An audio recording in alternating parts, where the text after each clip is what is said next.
Matéco, bonjour, toujours dans la continuité du corrigé de l'exercice numéro 2 d'une situation de monopole.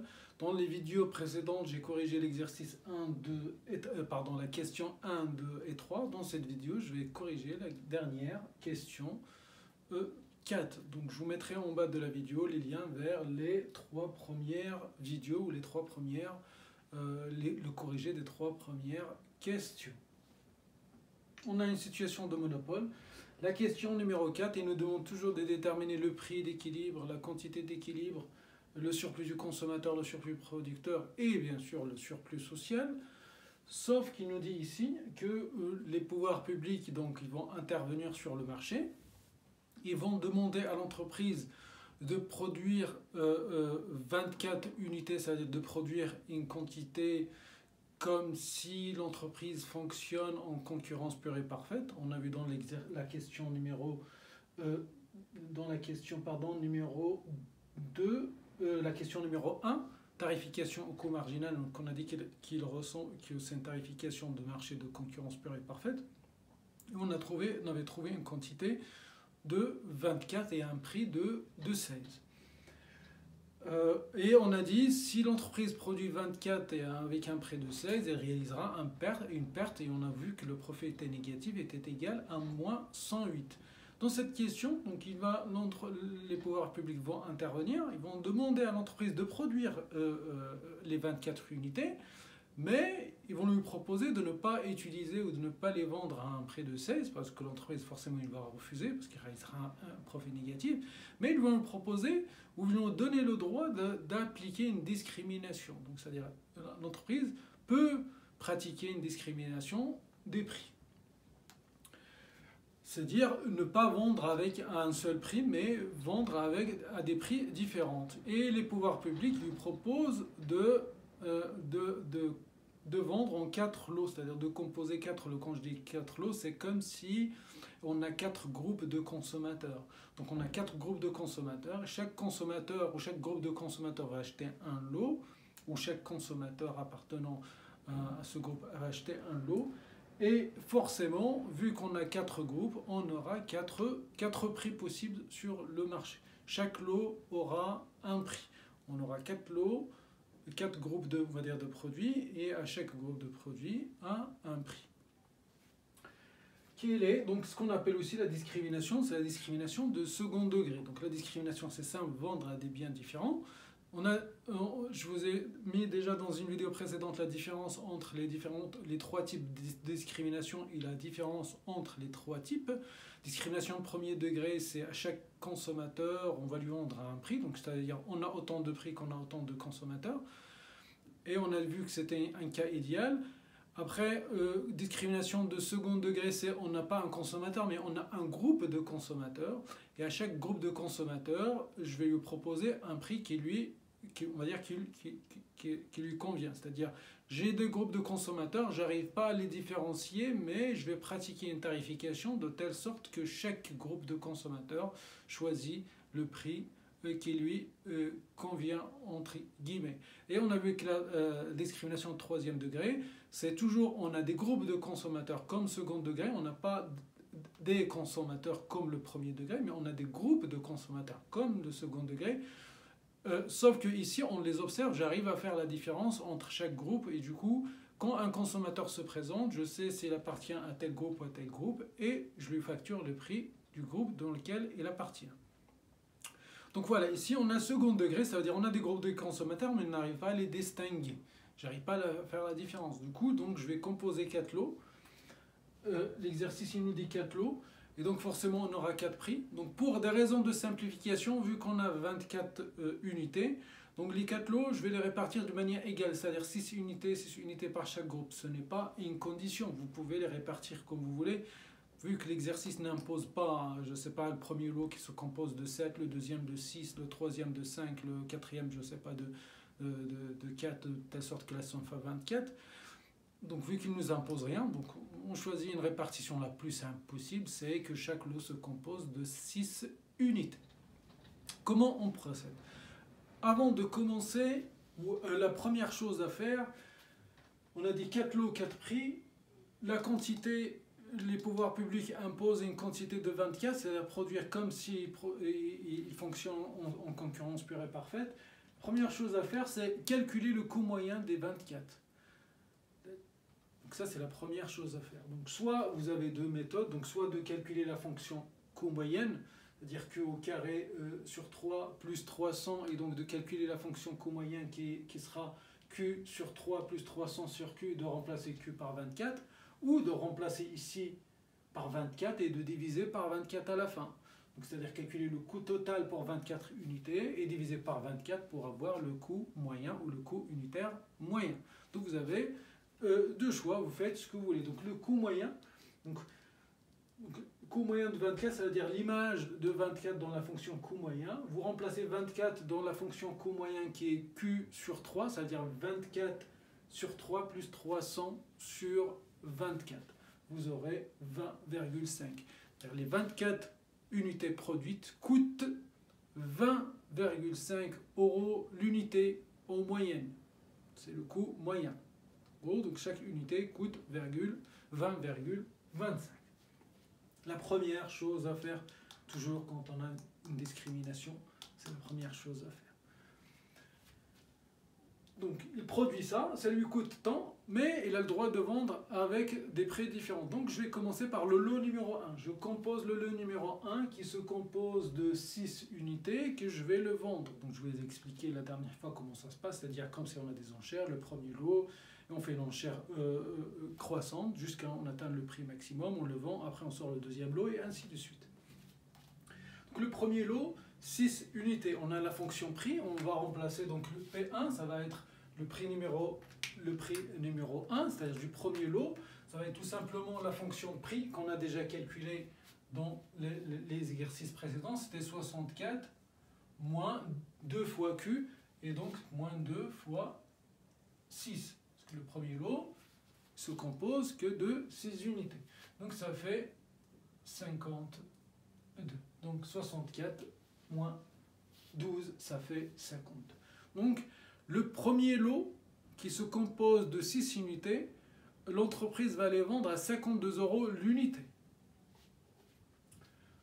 Donc forcément, donc là le prix, donc forcément on voit bien qu'il va réaliser un profit. Le prix de vente unitaire 52, le coût unitaire est de 20,5. Donc on voit bien qu'il fait un profit. Donc on va calculer le profit. Je rappelle la formule qu'on va utiliser, c'est la formule la plus simple. C'est la quantité vendue fois le prix, le profit unitaire. Le profit unitaire, c'est le prix moins le coût moyen. Combien je gagne par unité fois le nombre d'unités. Donc combien je gagne par unité, le prix de vente d'une unité moins le coût moyen d'une unité. Combien je gagne par unité fois le nombre d'unités. Donc ça fait 6 fois 52 le prix de vente moins 20,5 et ça vous fera un profit qui est égal à 189. Donc sur le premier lot, l'entreprise réalise un profit de 189 €. Maintenant, le surplus du consommateur, donc la formule c'est la quantité, donc c'est ici 6, le premier lot il y a 6, fois le prix max qui est 64, moins le prix de vente 52, divisé par 2, et ça fera 6 sur 12 fois sur 2, ça fait 6 fois 6, ça fait 36. Voilà le premier lot. Le premier lot de 6, l'entreprise va le vendre à 52 € et va dégager un profit de 589 et l'entreprise et le consommateur va réaliser un surplus de 36. On va voir comment maintenant se représente cela graphiquement pour que je puisse calculer les différents prix, profit, surplus de chaque lot. Donc je reprends un schéma simple.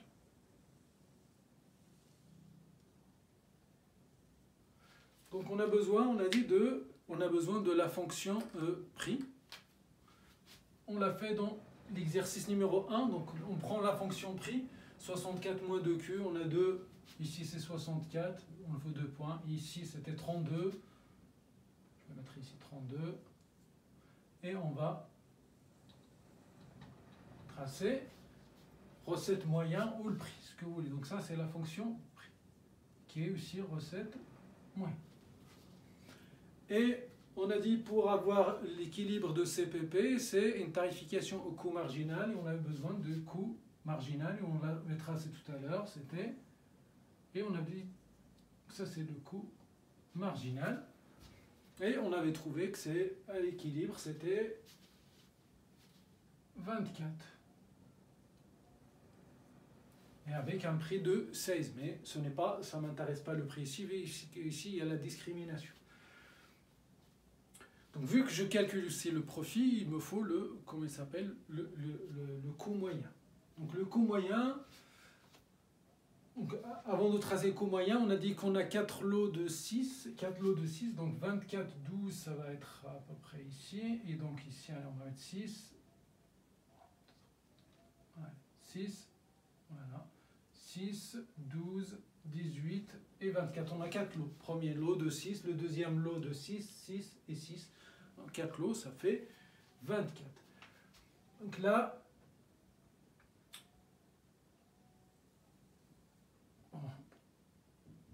ici, je suis trompé, donc tout c'était 21, à peu près, on va dire qu'il va passer par là à peu près.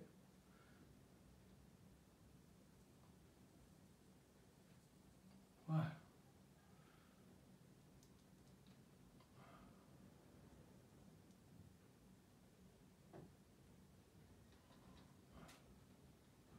Et donc ça c'est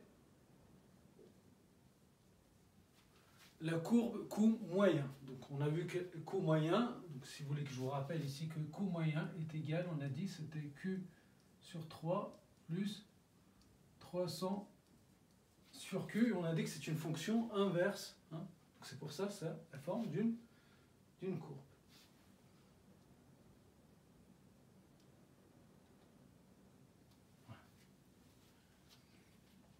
Donc le premier lot, donc là j'ai tracé les 3 éléments que j'en avais besoin. Donc 24, on va appliquer une discrimination. Le premier lot, c'est le premier lot de 6. Donc le 6, on a dit, donc premier lot de 6. Donc là ici, si vous vérifiez pardon, la première question, oui, la question du coût moyen, la deuxième question plutôt, vous voyez bien qu'on avait trouvé 2 solutions. Et on a choisi, on avait trouvé 6 et 21,4 et on a pris 21,4. Donc 6 est ce qui nous a donné, donc l'intersection, un prix de 52. Donc le surplus du consommateur, c'est le prix, la différence entre le prix que les consommateurs étaient prêts à payer, entre ce qu'ils ont payé. Donc voilà ce que les consommateurs étaient prêts à payer sur ce segment. Et voilà ce qu'ils ont payé. Donc ils ont payé moins cher ce qu'ils étaient prêts à payer. Donc la différence entre les deux, c'est un surplus du consommateur. Donc ça, c'est S consommateur numéro 1. C'est ce qu'on avait trouvé ici, qui est égal à 36. Est égal à 36. Donc c'est ce triangle. Maintenant, le deuxième lot. Le lot numéro 2.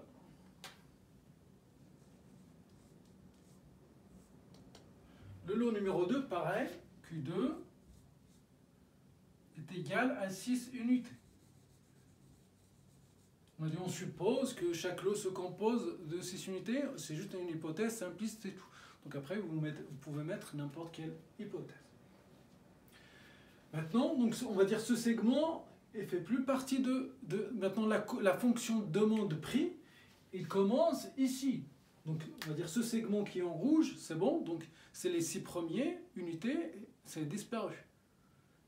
Donc, maintenant, la courbe ou la droite de la demande commence dans ce point et se termine dans ce point. Il ne commence plus à 62, mais il commence à 52. Donc, faites bien attention à ça. C'est-à-dire maintenant, pour le lot numéro 2, la fonction demande, c'est le prix max, c'est 52, c'est plus 62. Donc ce segment, on va dire, qui a été consommé. Le segment rouge, il va sortir du marché, il va disparaître.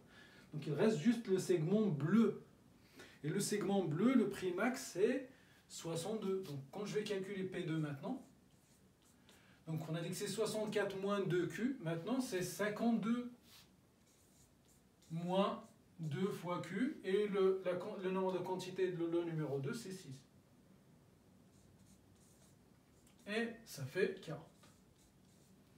Donc le deuxième lot qui se compose de 6 unités, on va le vendre à 40 € l'unité, ce qui nous donne un profit numéro 2 qui est égal, on a dit que c'est la quantité fois le prix qui est 40 moins le coût moyen qui est toujours 20,5 et on aura un profit qui est égal à 117. Profit qui est égal. Le surplus du consommateur sera toujours, vu qu'on avait simplifié, il sera toujours égal à 36, donc ça sera tout simplement, on a dit on applique la formule, donc c'est la quantité, c'est 6, fois la différence entre le prix max ici c'est 52, moins 40, le prix qui est payé, sur 2. Et donc ça fera toujours 6 fois 12 sur 2, ça fait 6 fois 6, ça fait 36. Maintenant graphiquement, les 12, le deuxième lot qui est là de 6, donc ça c'est le premier lot, 6. Le deuxième lot, pareil, on va le vendre à combien? On prolonge, et on a dit que c'était 40. Et maintenant, le surplus du consommateur, c'est la différence entre ce que les consommateurs étaient prêts à payer. Peut-être je change de couleur juste pour que... C'est ce que les consommateurs étaient prêts à payer et entre ce qu'ils ont payé. Donc ça fait ce triangle, et ça c'est le surplus du consommateur 2. Et donc on aura toujours donc ici 6 fois 12 sur 2, donc 52 moins 40 c'est 12 sur 2, donc 6 fois 12 sur 2, 6, ça fait 36. Voilà pour le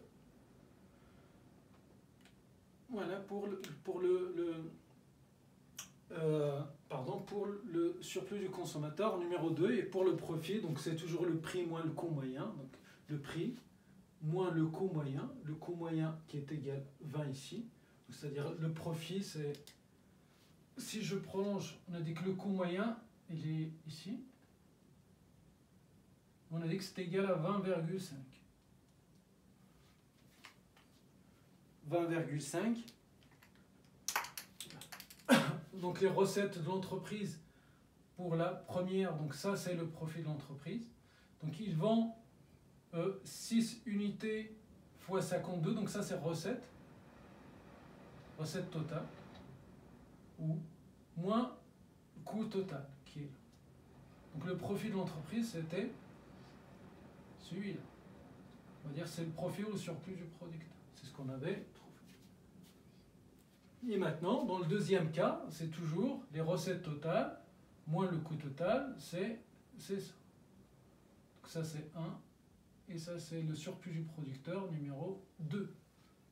Profit. Recette totale, 6 fois 40, recette totale, moins le coût total, c'est le nombre d'unités produites fois le coût moyen, donc ça c'est le coût total. Donc recette totale moins coût total, il vous donne le profit. Maintenant pour le troisième lot. Troisième lot, je vais le mettre au-dessous. Donc, lot numéro 3.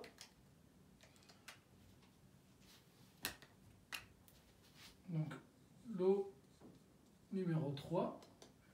Donc, pareil, Q3 est égal à 6 unités.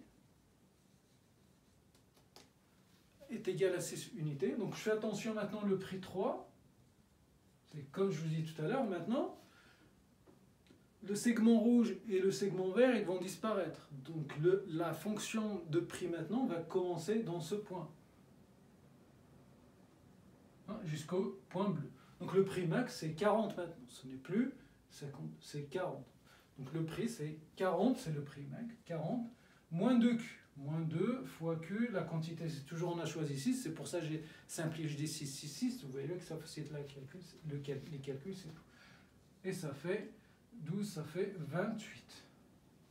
Donc le prix maintenant est égal à 28.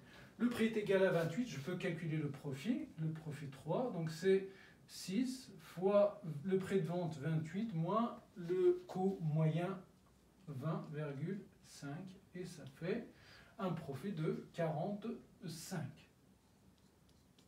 Ça fait un profit de 45. Le surplus du consommateur est toujours le même, donc c'est 6 fois le prix max qui est 40 moins 28 le prix payé pour les 6 sur 2, et ça fait 36 toujours. Graphiquement, je reprends, non, je peux reprendre, donc 18. Et on avait trouvé que c'était un prix qui est égal à 28.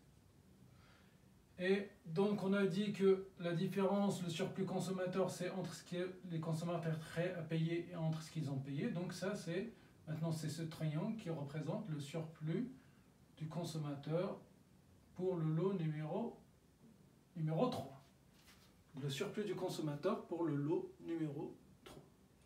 Et pareil, le profit de l'entreprise, ça doit être le recette totale, donc c'est ce rectangle, recette totale, moins coût total, et donc le profit, dans ce cas, ça va être celui-là. Et donc ça, c'est le surplus du producteur numéro 3.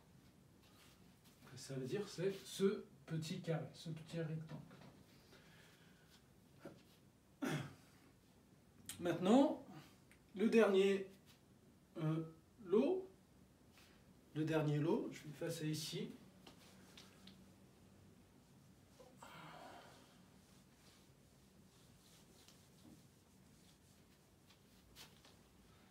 Le dernier lot qui est le lot numéro 4. Pareil, le nombre d'unités, il y en a 6. Et on fait la même chose.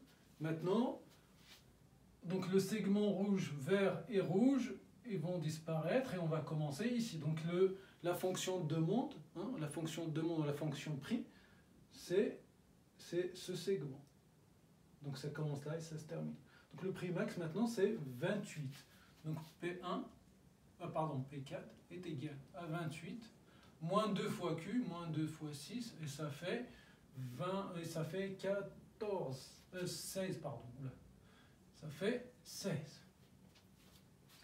Donc je calcule le profit numéro 4. Le profit numéro 4, c'est la même chose. Donc la quantité fois le prix qui est 16 moins le coût unitaire qui est 20,5 et ça fait moins 27. Donc on voit bien que le prix de vente il est inférieur au coût moyen. Donc chaque unité vendue, on perd sur chaque unité vendue 4,50 €. Donc x 6, ça fait 27 € de perte. Donc le dernier lot, ça veut dire que le dernier lot est vendu à perte, tout simplement. Donc graphiquement, je reprends pareil. Donc le dernier lot, 24, il est ici, donc il est vendu à combien? On a dit à 16. Et vous vous rappelez bien du 16, c'était le prix d'équilibre de concurrence pure et parfaite, c'est-à-dire une tarification au coût marginal. Donc il est vendu. Et donc le surplus du consommateur, c'est la différence entre ce qui était prêt à payer. Donc là, bon, c'est un long segment parce que je l'ai représenté qu'à la main, mais normalement ils doivent être tous égaux. Donc là, et donc ça fait le surplus du consommateur envers le surplus du consommateur. Je ne pas le. Allez, je le mets ici. Le surplus du consommateur pour le lot numéro 4. Et c'est toujours la même chose, 6 fois 12 sur 2, 6, donc 6 fois 6 c'est 36, je dis. Donc là, voilà, on va dire que le fait que les points, je ne les ai pas bien placés, donc ce qui fait que ce triangle, on a l'impression qu'il est plus grand que les autres, mais non, c'est la même taille. Donc les triangles, les 4 triangles ont la même taille parce que chaque fois c'est 36, 36, 36, tout simplement. Donc on a dit que le surplus du consommateur, c'est 6 fois le prix max qui était 28, moins le prix de vente 16 divisé par 2, et ça fait toujours 6 fois 12 sur 2, ça fait 6 fois 6, ça fait 36.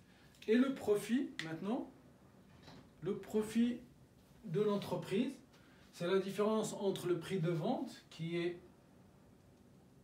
24, donc ça c'est recette totale, le prix 16 fois les 6. Donc ça c'est recette totale moins le coût total. Et le coût total c'est tout simplement, c'est tout ça. Donc le rectangle rouge, choisis, vu que j'ai utilisé le bleu pour le producteur, je vais garder le bleu. Donc ça, ce rectangle bleu, c'est le surplus du producteur. C'est le surplus du producteur. Et on voit bien, donc c'est une perte. Elle est négative parce que recette totale est inférieure au coût total. Donc ça, c'est le coût total, parce que coût moyen fois le nombre d'unités, donc tout ça, c'est le coût. Et ça, c'est la recette. Le coût est supérieur à la recette, donc forcément, on réalise des pertes. Autrement dit, le prix est inférieur au coût moyen. Ben, s'il est inférieur au coût moyen, on réalise une perte. Donc c'est le rectangle là, en bleu, ça correspond à moins 27. Et voilà sur la représentation graphique de la discrimination de second degré. Et donc une fois qu'on a calculé le prix de vente, le surplus du consommateur, le surplus du producteur pour chaque lot, on peut calculer le surplus du consommateur global. Donc SC, donc là ici j'ai oublié de mettre le 4, SC global, c'est la somme des trois surplus du consommateur, et on a dit chaque fois c'était 36, 36, donc c'est 36 fois 4 tout simplement. Pour les 4 lots, 36, 36, 36, et ça fait un total de 144. Voilà. Ça fait total de 140.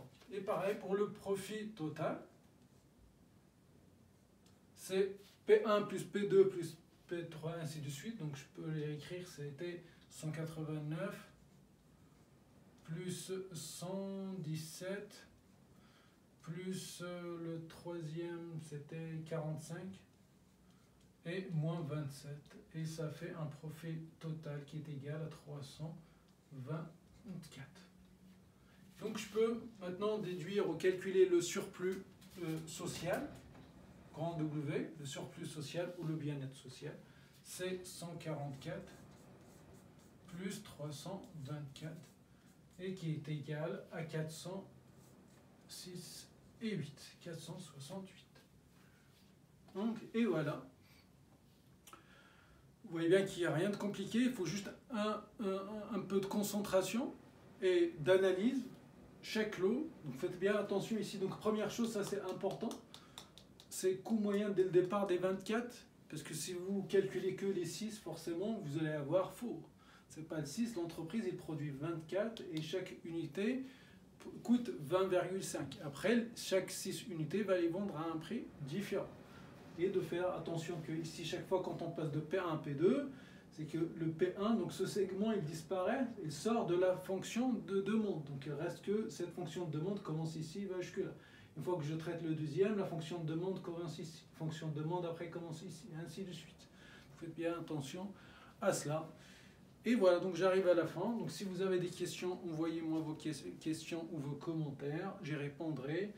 Et je vous dis très bon courage et à très bientôt avec un autre exercice.